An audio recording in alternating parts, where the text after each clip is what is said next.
Paz do Senhor, igreja. Enquanto o pastor estava falando ali, eu estava falando com Deus que eu queria ter essa naturalidade de chegar aqui na frente, falar sutil, sem gaguejar, sem ficar nervoso. Eu quero ter essa graça de Deus na minha vida, que é difícil. Mas ontem enquanto eu participava do Homem ao Máximo, o Getúlio soltou uma palavra lá que fez muito sentido para mim, mexeu muito comigo, e ele falou que mais vale 1 grama de obediência que 1 tonelada de oração. E às vezes a gente tenta fugir do que Deus propôs para a gente, né, do nosso propósito, mas é obedecer, cumprir aquilo que Deus nos propôs, às vezes mesmo que a gente não queira, não se sinta confortável, mas mais vale isso para Deus do que 1 tonelada de orações, talvez não executadas, né? O tema que o Espírito Santo propôs para a igreja, para hoje, a gente está falando ainda sobre o DNA espiritual da igreja. O tema de hoje é perseverança na fé. E o texto base, Hebreus, capítulo 10, 23, 25, e Hebreus, capítulo 12, versículo 1 ao 3. Imagina uma grama de obediência e 1 tonelada de oração juntos. Aí faz o combo perfeito. Pessoal, eu quero começar falando sobre, né, o tema de hoje. Então, a vida cristã não é sobre como nós começamos, mas sobre como nós perseveramos. E a Bíblia ela nos mostra isso através de vidas, né, como de Saul e de Paulo.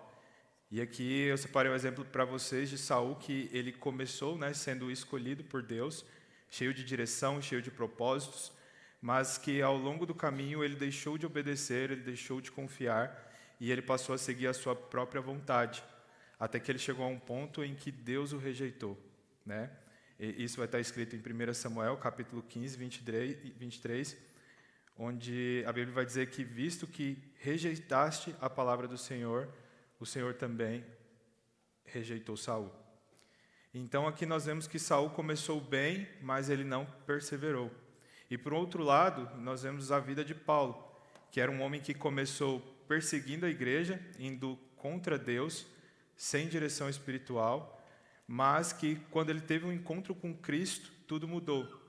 Então a Bíblia vai dizer em Atos, capítulo 9, versículo 6, que Paulo vira para Jesus e fala: Senhor, o que queres que eu faça? Então ali muda totalmente o destino, o rumo da vida dele. Não mais ele faz o que ele queria, que era destruir e perseguir a igreja, mas agora ele toma a decisão de, a partir daquele momento, ele quer saber o que Deus quer que ele faça, né? E então, daquele momento em diante, Paulo ele não volta mais atrás. Mesmo com perseguições, com prisões, com sofrimento, ele permanece firme até o fim.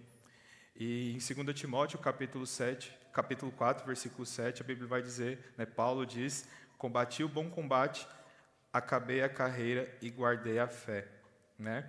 Isso nos ensina que não é sobre como nós começamos, é sobre como nós permanecemos na direção que Deus nos deu.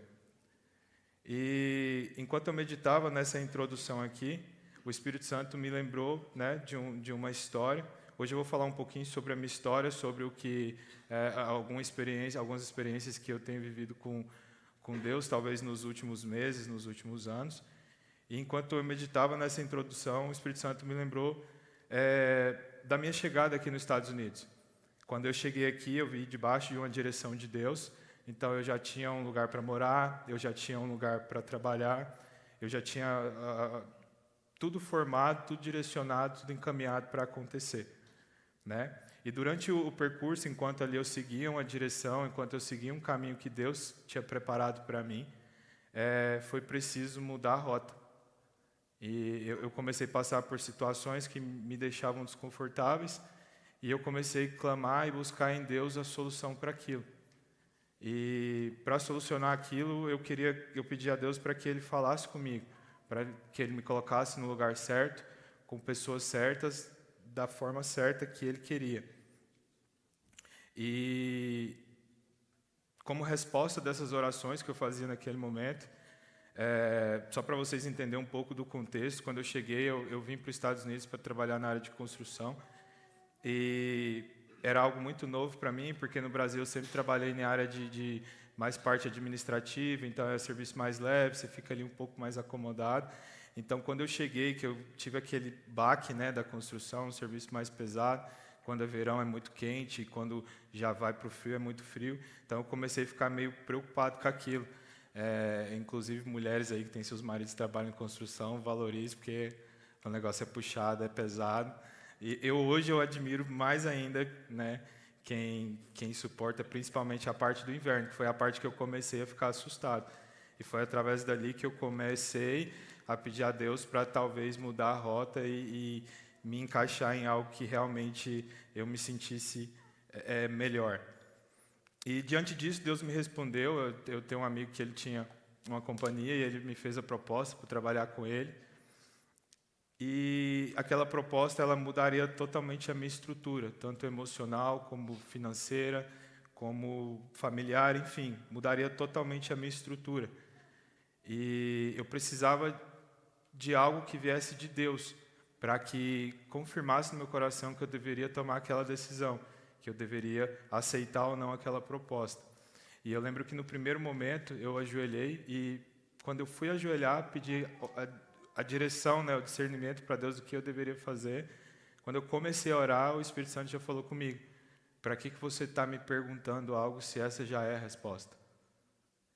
E aquilo foi, eu não consigo explicar, mas claramente foi Deus falando comigo, não de forma audível, igual vocês estão me ouvindo, mas quem já ouviu a voz de Deus entende que eu estou falando, e foi exatamente essa voz que eu ouvi. Algo que eu não tinha dúvida que era Deus e que nada nem ninguém conseguiria me fazer mudar de direção ou deixar de ouvir aquela palavra. Mas, como todo ser humano, né, ainda assim, eu lembro que, mesmo tendo 100% de convicção que era a voz de Deus, era a direção de Deus, eu precisava também como se diz, da concordância da minha esposa, porque nós somos um só. E eu lembro que eu chamei ela no quarto e falei: olha, eu recebi essa proposta, assim, assim, assim, nossa estrutura vai ser totalmente abalada. Coloquei alguns pontos para ela, né, do que poderia acontecer, que o próprio Espírito Santo me revelou ali naquele momento. E eu já tinha o que eu queria, que era a palavra de Deus, mas eu queria uma confirmação, e essa confirmação dependia dela. E eu lembro que quando eu comentei com ela a que ponto nós poderíamos chegar, né, com aquela decisão, e eu lembro que ela meio que, como se diz, bateu o martelo, que ela falou para mim assim: não tem problema, se for preciso dormir dentro do carro, a gente dorme.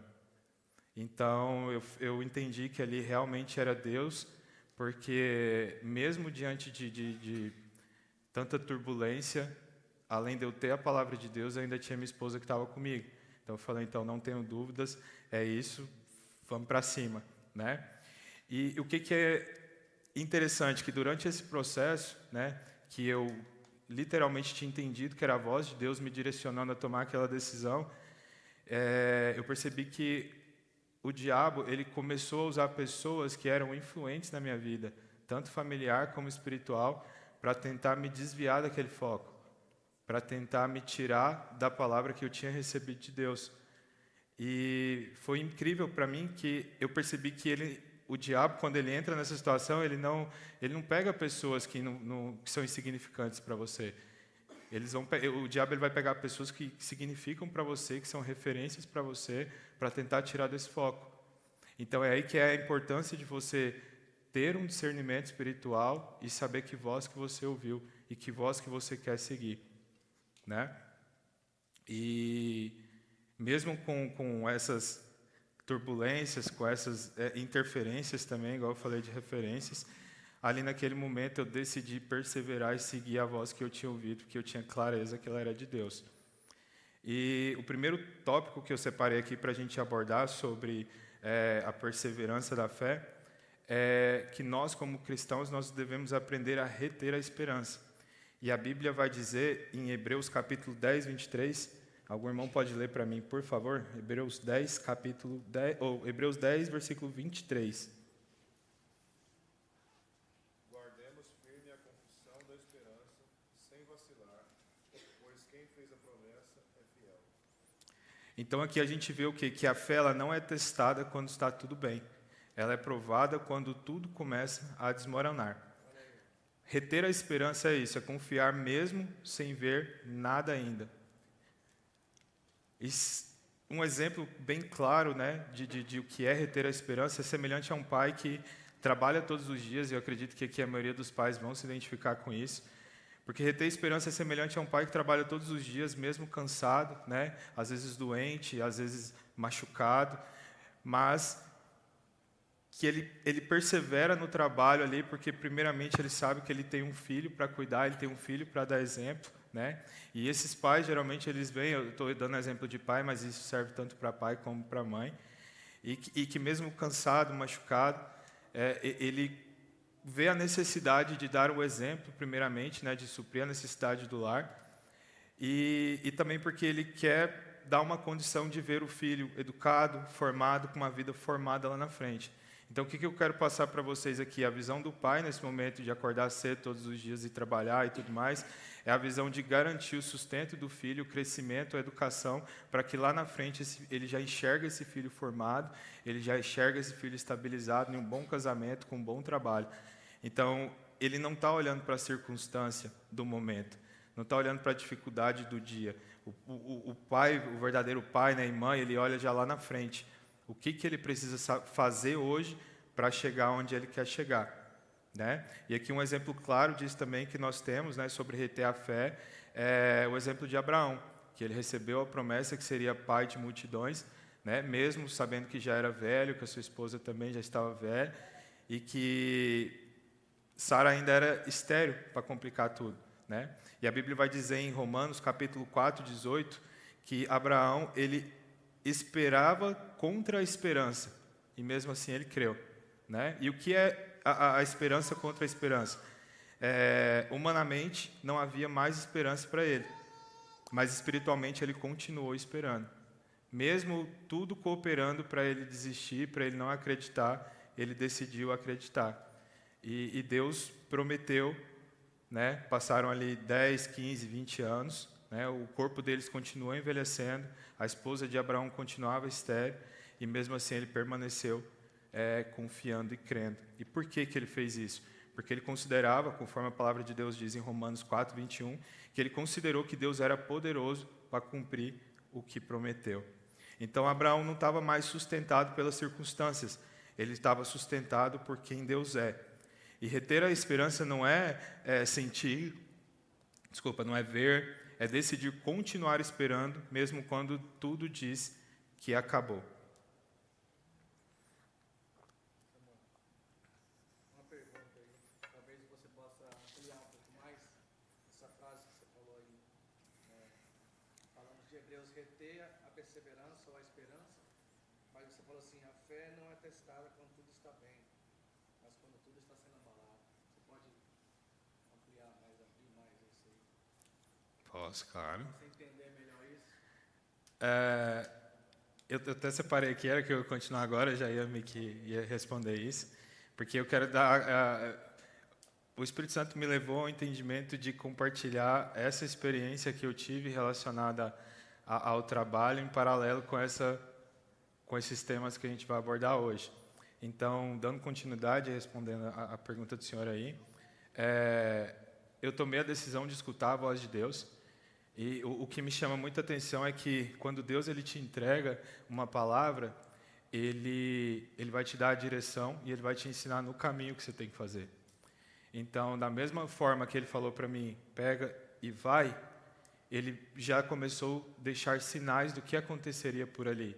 Então, o primeiro sinal que ele me deu era que a minha estrutura seria abalada, familiar, financeira e até mesmo emocional, né? E, em segundo lugar, o que o Espírito Santo, naquele momento, ele começou a ministrar no meu coração? Vai, mas nos primeiros meses não vai ser fácil. Então, eu saí da área de construção para trabalhar na área de vendas. E a matemática que eu fiz ali na hora é que, para eu reter o que eu recebia na construção, eu precisava fazer, no mínimo, uma venda por semana. Então, o mínimo que eu tinha que fazer era uma venda por semana, para eu, pelo menos, trocar figurinha, né? Tipo assim, não voltar para trás. E, paralelo a isso, o Espírito Santo me disse, O primeiro mês não vai ser fácil, o segundo mês não vai ser fácil, o terceiro mês não vai ser fácil, mas continua. E eu lembro que no primeiro mês, igual eu falei para vocês, o mínimo que eu tinha que fazer era uma venda por semana, então seriam 4 vendas no mês. Primeiro mês eu fiz uma venda, no segundo mês eu fiz 2 vendas, no terceiro mês eu não fiz nenhuma. Então, o que me fez permanecer nisso? E aí é onde que entra a pergunta do pastor sobre perseverar ainda quando tudo está, né, desmoronando. Eu tinha uma palavra. E eu acredito que semelhante a Abraão, a todos esses outros personagens que a gente conhece da Bíblia, que perseveraram, eles confiavam na palavra que eles tinham. E por isso que é importante a gente conhecer a voz que a gente está ouvindo.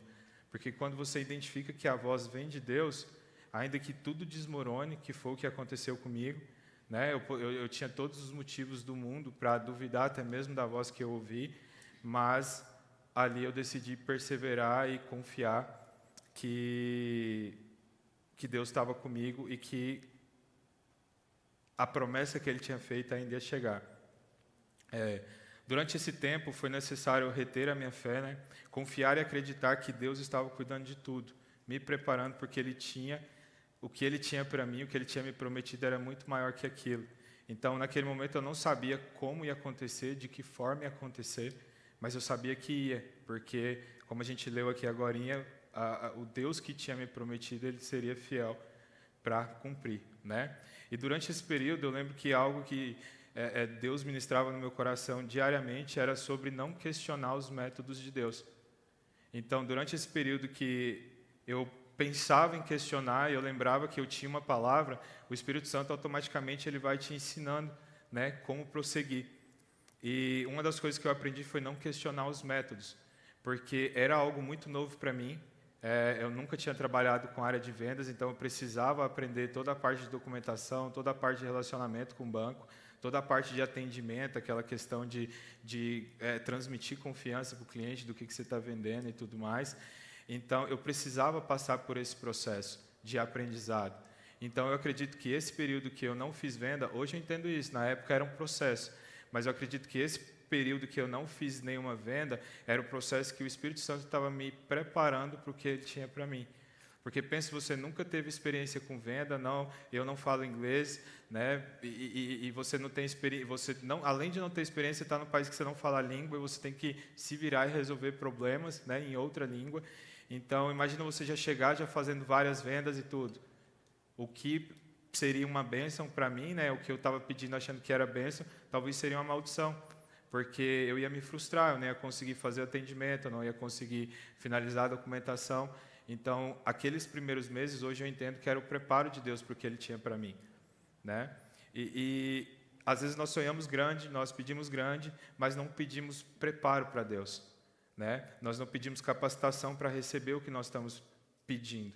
E uma vez que nós recebemos uma bênção que nós não estamos prontos para administrar, nós podemos cair em pecado, amaldiçoando aquilo que foi resposta de oração passada. Então foi isso que eu aprendi durante esse processo, que talvez não estava acontecendo ainda porque eu não estava pronto para acontecer, né? E o próximo tópico que eu separei aqui para a gente estudar foi sobre cuidar um dos outros, né? E a palavra que fala muito sobre isso vai estar em Hebreus 10, versículo 24. Alguém pode ler, por favor? E consideremos-nos uns aos outros para nos estimularmos ao amor e às boas obras. Amém, obrigado. Então aqui a gente percebe que ninguém persevera sozinho. E Deus não projetou a fé para ser vivida isoladamente. Tem dias que nós estamos fortes e tem dias que nós precisamos de alguém para lembrar quem nós somos em Deus, né? A perseverança ela não é somente resistir, mas ela é também levantar outros enquanto nós caminhamos. E um exemplo aqui é Pedro, né? Que ele era uma pessoa que ele andava com Jesus, mas em um momento de pressão ele caiu, negando. Então a Bíblia vai dizer em Mateus, versículo 26, 74, que ele começou a praguejar e a jurar: não conheço esse homem. E no mesmo instante o galo cantou, né? Então, ao perceber o que ele havia feito, Pedro saiu dali e ele chorou amargamente. E a Bíblia ela nos mostra que ele não estava sozinho nem nessa queda, porque antes disso Jesus já tinha intercedido por ele, dizendo: eu roguei por ti para que a tua fé não desfaleça. Está escrito em Lucas, capítulo 22, versículo 32. Ou seja, mesmo quando Pedro caiu, havia alguém sustentando a sua fé. E depois disso, Jesus não abandonou ele, mas, pelo contrário, Jesus foi ao encontro dele e o restaurou, confiando novamente um propósito à vida de Pedro. E é onde Jesus diz: Pedro, apacenta as minhas ovelhas, em João 21, 17. Então, dessa forma, Pedro ele foi levantado, e aquela pessoa, né, Pedro, que foi sustentado e restaurado, agora, além de tudo, ele se torna alguém que sustenta outras pessoas, né? E mais tarde, o próprio Pedro vai escrever assim: pastoreai o rebanho de Deus. Então, ele pegou a experiência que ele teve negativa, pegou o processo que ele teve de restauração e agora ele começa a aplicar para levantar outras pessoas. Então, essa é a importância que nós temos, né, de cuidar um dos outros.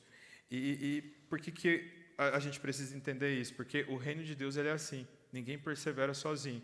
Nós somos sustentados por Deus e uns pelos outros. Voltando para a minha história, né, eu quero contar para vocês sobre o que veio depois. Depois desse período como se diz, de tristeza, né, que não estava vendendo, não estava conseguindo suprir as necessidades da minha casa, as minhas responsabilidades como homem, veio a abundância, né? As portas dos céus começaram a se abrir e nenhum de Deus, de quem não vendeu nada no mês de março, eu já pulei para 6, 7 vendas no outro mês, eu não lembro o número exato. No mês seguinte eu já comecei a vender fazer mais de 10 vendas no mês, e dali, para a glória de Deus, essas vendas elas só começaram a subir. Então, essa que é a importância de você confiar naquilo que você acreditou, naquilo que você ouviu e perseverar. Porque, às vezes, quando Deus entrega uma palavra para nós, uma direção, Ele vai nos preparar antes de entregar aquilo que Ele está prometendo, né? E durante essas oportunidades, né, durante essas multiplicações de vendas que começaram a acontecer na minha vida, juntamente com elas também vieram as armadilhas, né? Então, é onde a gente tem que tomar muito cuidado, porque assim como Pedro andou com Jesus e durante o processo veio a oportunidade dele de cair e ele acabou caindo, isso pode acontecer com todo mundo, porque eu percebo que é muito comum, principalmente aqui nos Estados Unidos, pelo menos é o que aconteceu comigo, quando você começa a ter muito contato com o dinheiro, e aqui é um país de oportunidade, se você não tiver os seus olhos fixos em Cristo, é muito fácil você desviar do caminho de Deus, porque aqui é um lugar que tem muita oportunidade de você ganhar dinheiro, né? Então, juntamente com essa multiplicação de vendas, com essa multiplicação de possibilidades de trazer dinheiro para minha casa, vieram também as possibilidades de fazer coisas que não agradam a Deus para multiplicar ainda mais essa renda, né? Então, surgiam oportunidades de fazer documento falso para poder garantir uma venda, né? De forjar alguns documentos, de forjar algumas situações para poder ajudar e facilitar a venda. E tudo isso, se a gente não tomar cuidado, né? Se a gente não tiver com os olhos fixos em Cristo, a gente pode facilmente e sutilmente ser enganado, né, pela situação. Quando você vê, você está caindo assim como Pedro caiu. E a partir do momento que a gente troca, né, a presença de Deus, a honestidade, a transparência, a justiça de Deus por dinheiro, a gente está negando a Cristo. É preciso ter clareza nisso, né? E aconteceu uma situação até que eu queria compartilhar com vocês, que fala um pouco sobre essa importância, né, do cuidado de um cuidar pelo outro. E teve uma situação que aconteceu na loja que eu senti cuidado pelo Espírito Santo, porque foi uma correção que o Espírito Santo me fez na loja enquanto eu trabalhava. Eu estava numa situação em que uma pessoa chegou e ela me colocou na situação de, cara, me ajuda a fazer isso aqui. Ela queria falsificar uma conversa para falsificar um documento e, como se diz, concluir o que ela queria. Ela queria finalizar um processo lá e ela precisava falsificar um documento, falsificar todo um histórico de uma conversa para poder favorecer ela. E é uma pessoa que eu gosto muito e tudo, e essa pessoa chegou a mim e falou, cara, me ajuda a fazer isso aqui, eu preciso apagar isso, montar isso, fazer essa montagem aqui assim, e eu sabia fazer o que ele queria. Só que nós, como cristãos, o alerta nosso é ligado na hora. E eu falei, cara, entrei naquela briga espiritual de, meu Deus, o que eu posso fazer aqui agora para não fazer o errado que esse cara está querendo que eu faça, mas de uma forma que ele não fique chateado comigo. Então eu comecei, tipo assim, e em paralelo a isso, o Espírito Santo falava para mim, corrige ele. Se ele quer ser abençoado por Deus, essa não é a forma que ele vai ser abençoado. Deus não está nisso. Então, se ele está pedindo a Deus para abençoar ele, que isso dê certo, essa não é a maneira que ele vai conseguir que isso dê certo. Só que eu entrei naquela briga espiritual ali, que eu não queria fazer o errado, mas eu também não queria ofender ele. E eu lembro que eu fiquei ali alguns segundos, né, eu tentando pôr dificuldade de fazer para não ter que fazer, dando um meio que não sabia. E do nada entra uma pessoa na loja e ele viu essa pessoa e falou, olha, vem cá, me ajuda a fazer isso aqui, que o menino aqui não está conseguindo, vê se você consegue fazer. E na hora a pessoa, do nada, tinha acabado de entrar na loja, virou para ele e falou exatamente o que o Espírito Santo estava mandando eu fazer. Ela falou, eu não vou fazer isso para você, porque isso é errado, e se você espera que Deus te abençoe nesse negócio, essa não é a forma que você vai conseguir ser abençoado. Então aqui eu vejo o cuidado, né? Nesse caso foi o cuidado do Espírito Santo comigo, numa forma de correção, porque o Espírito Santo falou fortemente ao meu coração, todas as vezes que eu te der uma ordem, aí é que entra o grama de obediência, toda vez que eu te der uma ordem e você não cumprir, se for necessário até, eu lembrei daquela passagem das pedras, né, que até as pedras clamarão. E se for necessário, o que for necessário eu pego para fazer cumprir a minha vontade. Porque Deus queria me usar naquele momento como ferramenta, como instrumento na vida daquele rapaz, e eu às vezes por vergonha, né, por desobediência, né, eu não ouvi a voz de Deus. Deus trouxe uma pessoa para o ambiente para corrigir ele. Eu ouço na sua narrativa a perseverança em duas etapas. A primeira, a perseverança na dificuldade, porque na dificuldade nós temos também a tentação de abandonar a Deus. Sim. De abandonar o caminho, está difícil demais, depois que eu virei crente tudo piorou, ficou mais difícil. Então, na dificuldade nós temos a tentação de abandonar, e nós perseveramos debaixo de uma palavra, debaixo da bondade de Deus, da fidelidade de Deus, que Ele vai nos abençoar. Mas na forma que você colocou aí também, eu posso perceber que é necessário também uma perseverança na bonança. E eu acho que também na bonança nós temos a tentação, somos tentados também, de da mesma forma abandonar a Deus. Né? Agora, por causa das bênçãos, por causa do bem recebido, não vou nem dizer das bênçãos, porque em Cristo nós já somos abençoados, mas por causa dos bens recebidos, que pode ser um resultado de uma integridade, de um trabalho árduo, né? De um trabalho de excelência. Então, assim, eu vejo que a perseverança, ela se aplica nas duas áreas. Isso, ou seja, você precisou perseverar em integridade no começo, e você precisou agora permanecer perseverando na bonança, porque aí vinha também outras tentações. Sim. Inclusive para mim foi mais difícil perseverar na abundância do que na falta.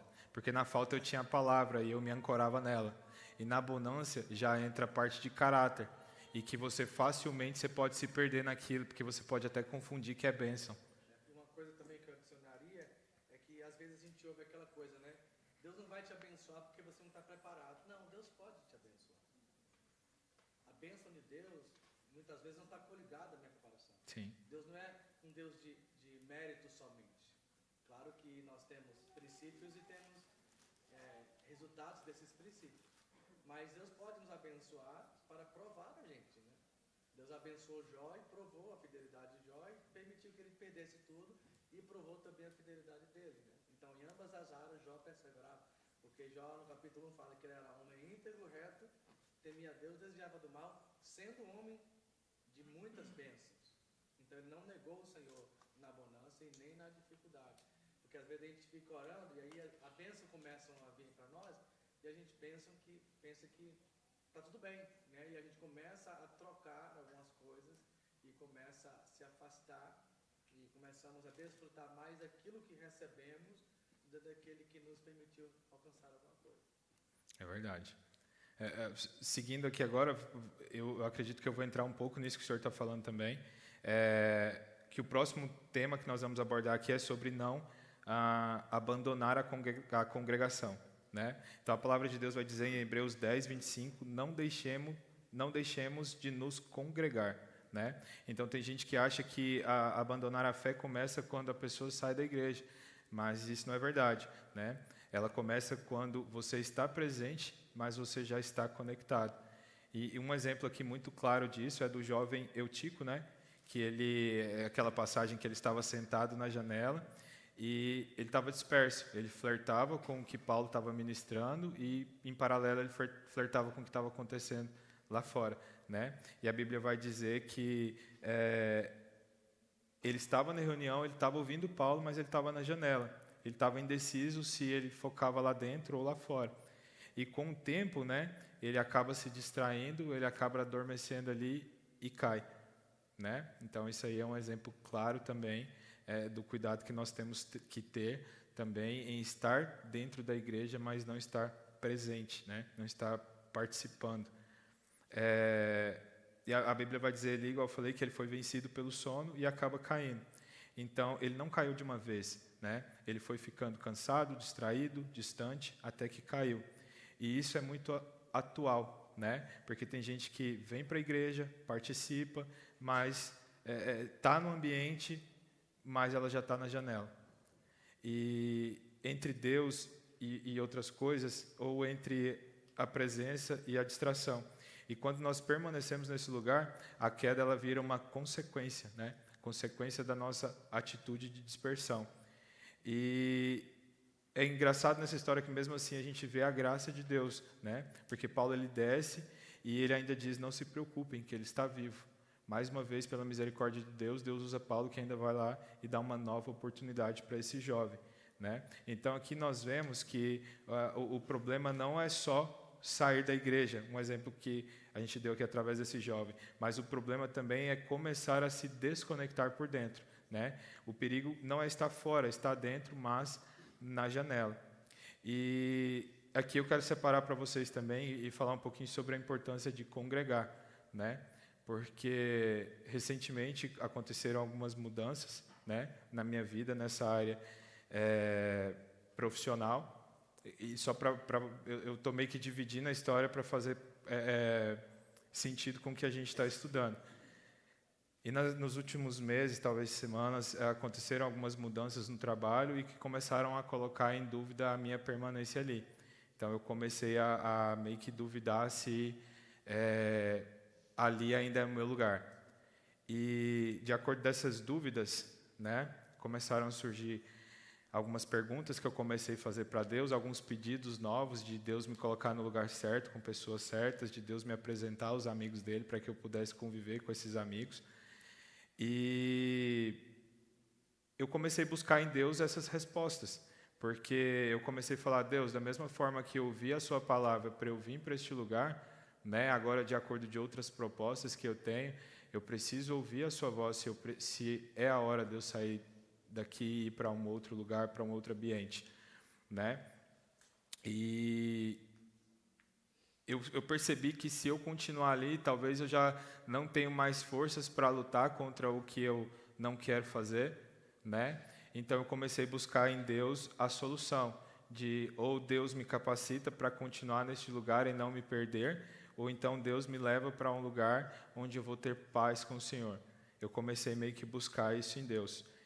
E eu percebi que enquanto eu estava nessa busca, até teve um período que, no último domingo que eu vim ao culto, o pastor fez um período de oração, foi no culto de batismo, e aí eu acho que ele falou para vir à frente, que precisava de fazer de algo específico, que queria um milagre em alguma área da vida, e eu lembro que eu ajoelhei aqui no púlpito e eu pedi para que Deus falasse comigo sobre isso, para que Deus me desse essa resposta que eu estava buscando, se eu deveria permanecer ali, se eu deveria sair, e essa resposta veio, mas semelhante ao jovem Eutico aqui, acho que eu estava disperso, e até essa palavra, essa resposta, ela veio através do pastor, né, na última aula da semana passada.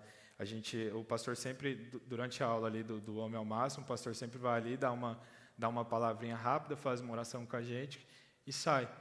E num desses momentos ele acabou sendo instrumento de Deus na minha vida para trazer essa resposta que eu precisava.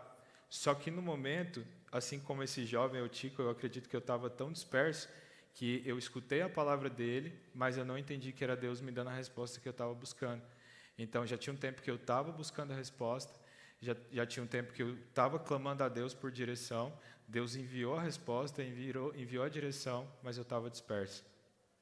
E o senhor consegue compartilhar aquela história de novo? Aquela sobre, filho, vai que eu estou contigo? É porque eu não lembro o contexto, que eu realmente já estava disperso. Só que eu vou tentar resumir com o que eu lembro, que é o que eu sinto que Deus falou comigo. O pastor estava em uma situação que ele estava debaixo de uma palavra de Deus, e Deus tinha dado uma direção para ele estava caminhando em direção à palavra que ele tinha. Só que durante essa direção que ele estava, ele precisou fazer outras escolhas. E ele começou a buscar em Deus resposta e direção para aquilo que ele estava querendo fazer. E, de alguma forma, Deus não respondia a ele, que era o que estava acontecendo comigo.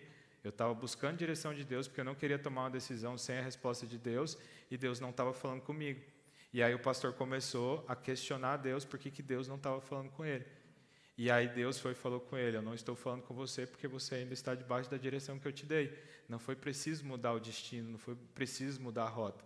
E até um exemplo que fez muito sentido para mim é que, para quem é pai ou para quem é filho também vai entender, se você, um exemplo, está indo para o mercado com seu pai, a pé ali, e você como filho ou você como pai dá uma direção: meu filho, segue reto nessa calçada, e a criança está seguindo reto naquela calçada, se ela não desviar do caminho, você não vai chamar a atenção dela.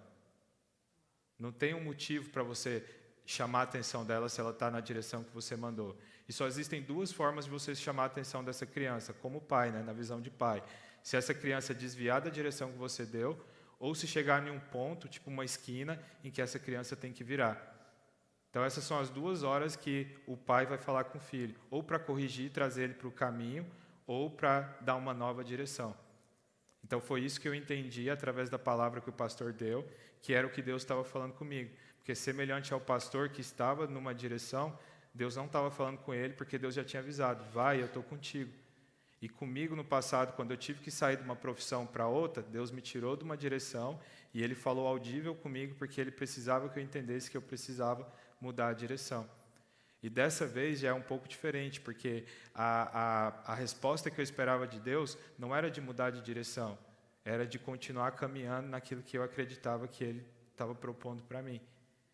Então, naquele momento, enquanto o pastor... Era isso mesmo, né, pastor? Sim. E naquele momento... Você falou com o GPS. Só estou dando esse outro exemplo, que é que eu não lembrei do GPS. Se tivesse falado de GPS, eu ia lembrar, hein?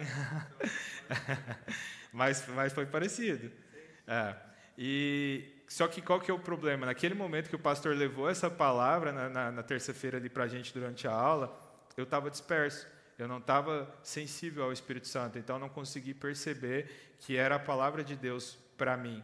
Porque talvez para os outros que estavam na sala não fez tanto sentido. E para mim, no dia, foi muito bonito o exemplo que ele deu, mas não fez tanto sentido. Porque enquanto ele falava, a minha cabeça estava flutuando em outra coisa. Porque ele estava compartilhando com a gente essa experiência, e eu sei um pouco da história do pastor, não que ele tenha me contado, mas porque eu consigo perceber algumas coisas. E enquanto ele falava, ele contava essa experiência, eu comecei a olhar para ele e falava assim: cara, que ele vê que não faz ele desistir? Porque eu que não tenho cargo, eu que não tenho responsabilidade nenhuma, só estou vivendo uma vida de tentar fazer o que Deus quer que eu faça, já é tão difícil. E por várias vezes você pensa em parar. Eu não vou dizer em desistir, mas a gente pensa em dar uma freada, né? E enquanto o pastor ministrava aquela palavra, eu falava assim: cara, o que esse cara vê que não deixa ele desistir? E acabou que eu perdi, assim, eu escutei, recebi, tanto é que eu lembro, mas não falou comigo da mesma forma que o Espírito Santo falou no meu coração, despertou esse pontinho de interrogação enquanto ele falava. Porque enquanto ele falava, eu só queria entender isso, aonde que ele olha que ele não desiste. Porque eu sei que é difícil a vida pastoral. Eu sei que são, além dos problemas familiares, pessoais, espirituais, ainda tem pessoas que ele tem que cuidar.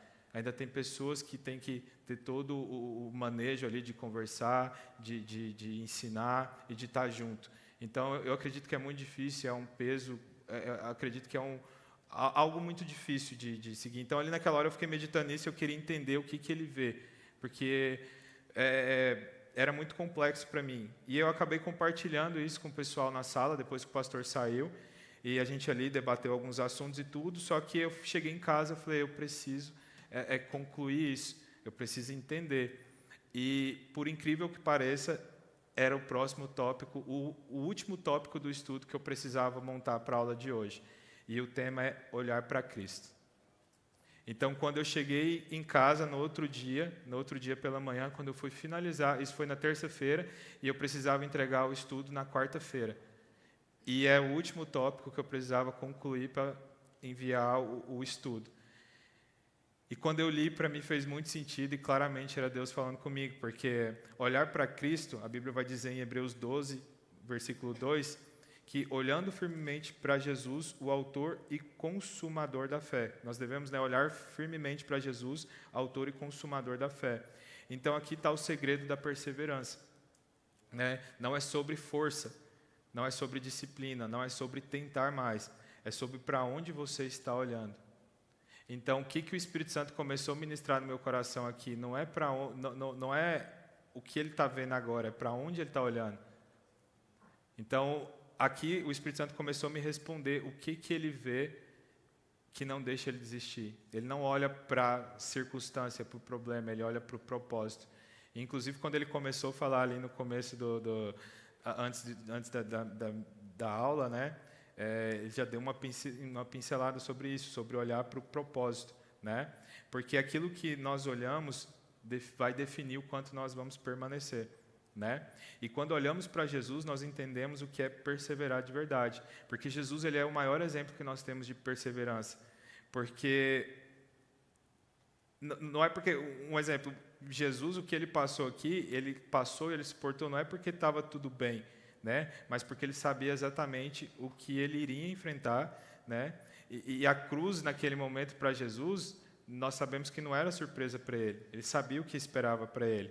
Então, exatamente. Então, a cruz não foi surpresa, a dor não foi inesperada, a rejeição não pegou Jesus desprevenido, e mesmo assim ele continuou. Então, ali a Bíblia vai nos dizer, no Getsemane, quando ele ora, que ele fala, Pai, se possível, passa de mim esse cálice, porque ele já sabia o que estava por vir. E aqui ele sentiu o peso do que estava por vir. Mas logo em seguida, a Bíblia ela já nos mostra que ele fala, todavia não seja feito como eu quero, mas como tu queres. Está em Mateus, capítulo 26, versículo 39. Então isso aqui é a perseverança. E para nós hoje, eu acredito que Jesus é o maior exemplo de perseverança. E foi a resposta de Deus para mim sobre o que o pastor, como pastor, ele vê que não deixa ele desistir. E a Bíblia vai dizer que pela alegria que lhe estava proposta, Jesus suportou a cruz, em Hebreus capítulo 12, versículo 2. Então Jesus ele não estava focado na dor, ele estava focado no propósito, e ele conseguia ver além da cruz. Assim como está escrito em João 3,16, porque Deus amou o mundo de tal maneira, que deu o seu Filho unigênito, para que todo aquele que crê não pereça, mas tenha vida eterna. Olhando aqui nesse contexto do propósito, da perseverança e da fé, nós vemos e sabemos que Judas traiu Jesus porque ele descobriu que o propósito de Jesus não era o propósito que ele havia criado do Messias, que ele esperava o Messias. Eles esperavam, os judeus esperavam que o Messias viesse para tirar os judeus da opressão de Roma, voltar à sua independência, conquistar, sair daquele lugar. Então, os judeus esperavam um rei terreno, um Messias terreno. E Jesus ele veio para trazer um reino espiritual. Ele veio para trazer um reino diferente, um reino de amor, de perdão, de submissão, obediência. Então, Judas caminhou por muito tempo tentando entender o propósito, assim como os discípulos estavam tentando entender o propósito. Mas a partir do momento que Judas ele entendeu que o propósito de Jesus não era o propósito que ele achava que era certo, dali para frente ele não conseguia mais andar com Jesus. E ali veio a traição. Por quê? Porque esse cara aqui não está no propósito. Então a importância de entendermos o propósito. Por que que Jesus não parou, não desistiu, no meio da dor, da dificuldade, até dos Getsemane? Porque tinha um propósito estabelecido. E ele submeteu esse propósito de Deus com a sua vida.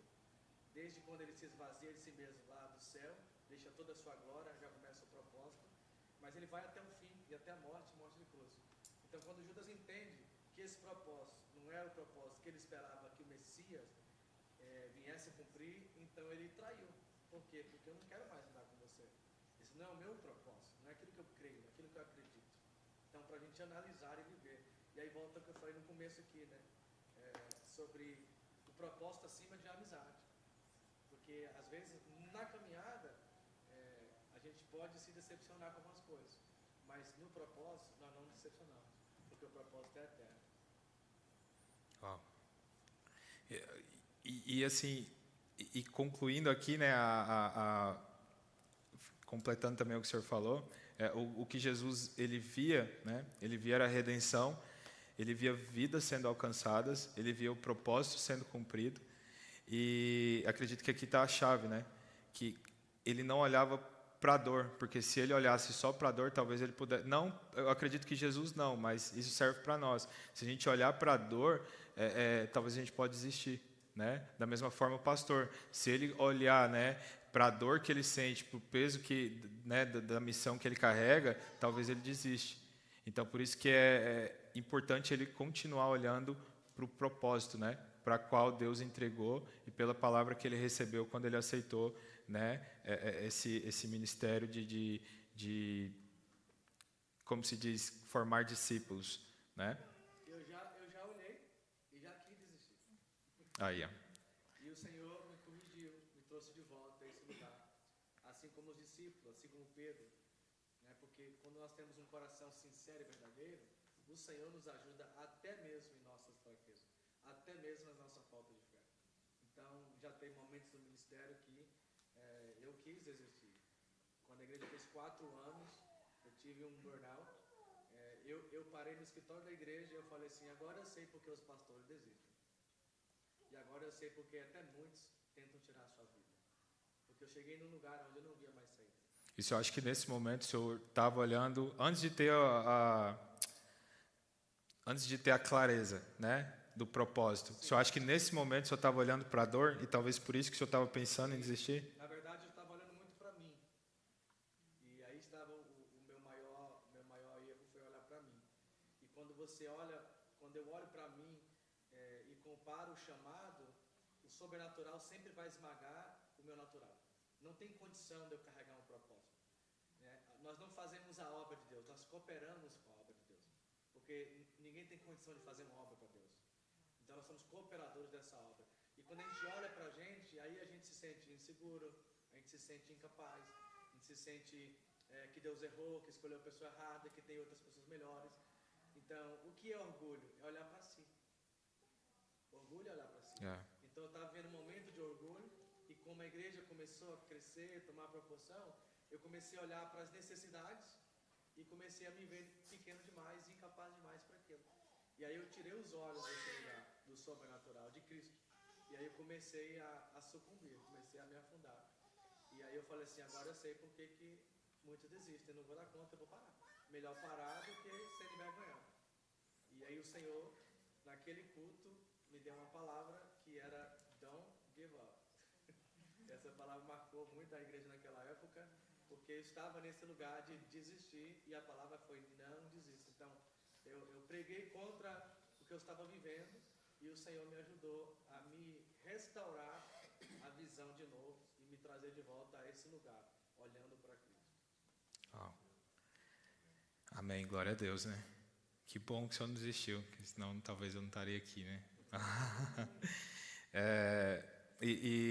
É importante ver o pastor falando isso, porque às vezes parece coincidência, mas eu até estava comentando com o Gabriel ontem, enquanto a gente conversava, que enquanto eu orava no Brasil para vir para os Estados Unidos, e a oração que eu fazia para Deus era assim: Deus, me dá a oportunidade de estar lá, porque lá eu vou viver com o pastor, eu vou andar com o pastor, e isso vai ser bom, né? Vai me fazer aproximar mais do Senhor e tudo mais. E eu pensei, como se diz, eu mirei num negócio e acertei em outro, porque eu nem conhecia o pastor Rafael, né? E eu louvo a Deus hoje por poder caminhar com ele, poder aprender com ele, porque como se diz, encaixa muito a vivência, o exemplo que o senhor dá de vida como pastor, como marido, como pai, para o que eu quero seguir daqui para frente. Então, eu acredito que hoje o senhor na minha vida, né, talvez o Don't Give Up lá, é resposta de uma oração que talvez eu estava fazendo 12 horas de distância daqui.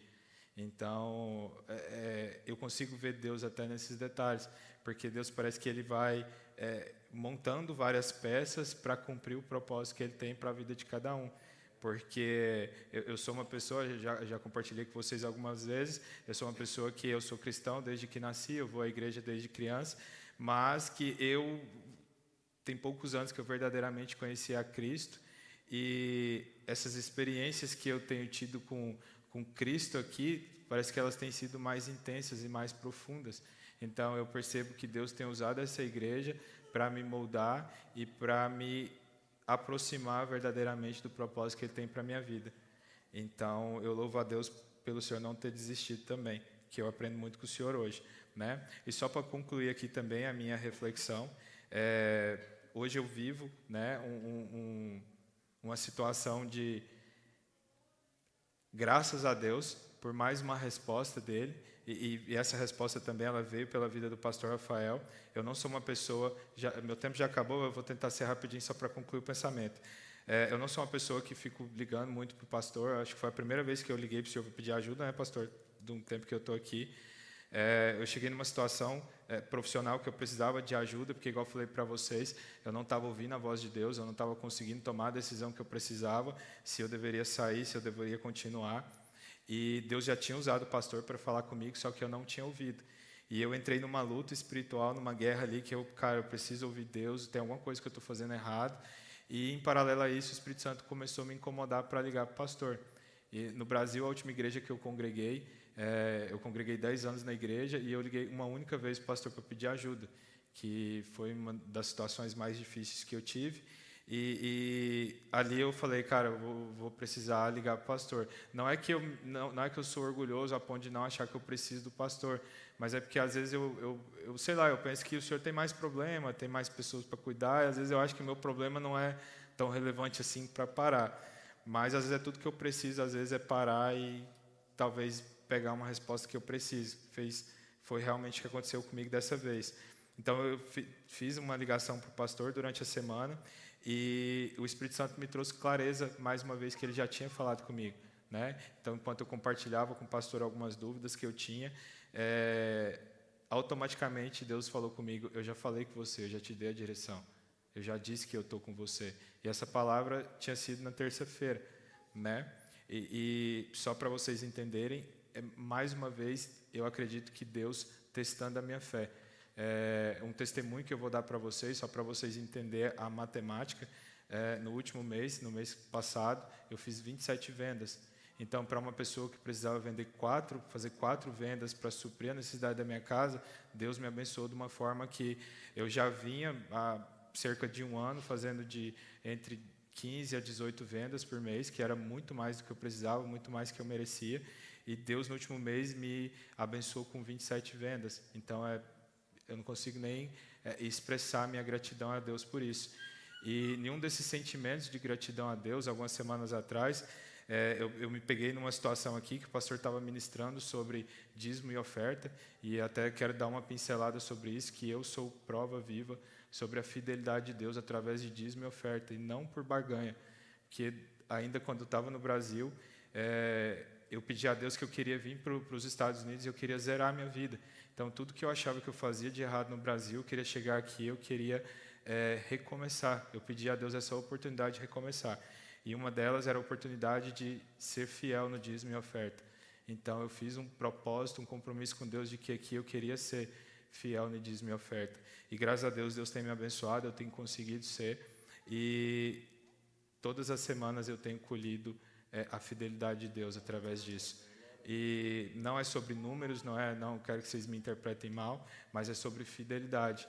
Uma vez que eu entendi o que era dízimo e oferta, não por barganha, não por esperar que não fosse me acontecer nada de errado, mas porque era minha obrigação como cristão, Deus tem me abençoado todas as semanas, de forma que eu não consigo explicar. E olhando para a situação que eu vivo atual financeiramente, eu estou numa situação que eu percebi que se eu continuar ali, facilmente eu vou me perder. E eu vou me perder dos propósitos que Deus estabeleceu para mim. Então, a minha guerra de resposta com Deus era exatamente essa.